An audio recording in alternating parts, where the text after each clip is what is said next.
اخوان السلام عليكم، كي راكم؟ مزيانين كيما شفتوا كاملين.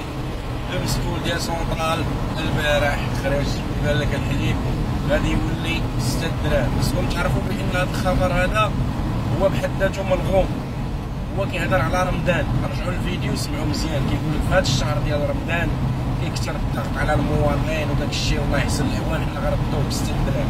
يعني هاد 6 دراهم اللي كيهضروا عليها راه ماشي ديما غير على رمضان. حنا حتى داك 6 دراهم ما عندنا ما نديرو بها، حنا ما قابلينش. حنا بغينا الحليب يولي يدير 5 دراهم، يعني 50 ريال الكرتونه ديال نص لتر، فهمتيني؟ وما غتثبتناش بداك الهضره اللي غتقول لنا انت في رمضان غتنقص لنا درهم وداك الشيء. حنا ما عندنا ما نديرو به. حنا قلنا لك سونطرال بدينا كنحسو به ولا حرام بحالو بحال الشراب. وانا بعدا كنقسم ثاني بالله، اقسم بالله العلي العظيم ما نولي نشرب داك سونطرال وما ولا في الثمن اللي باغيه الشعب. هذه اول حاجه. ثاني حاجه، الا ما رديتولوش الثمن مزيان انا بعدا مقاطع تيبان للنسيخ الدجال.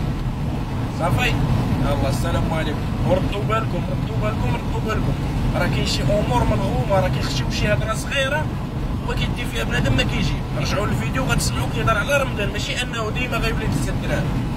يلاه ردوا بالكم، راه كيلعبوا بينا وحنا غنلعبوا بهم. حنا اللي مداوخ غندوخوا عليهم، ماشي هما يدوخوا علينا. يلاه السلام عليكم.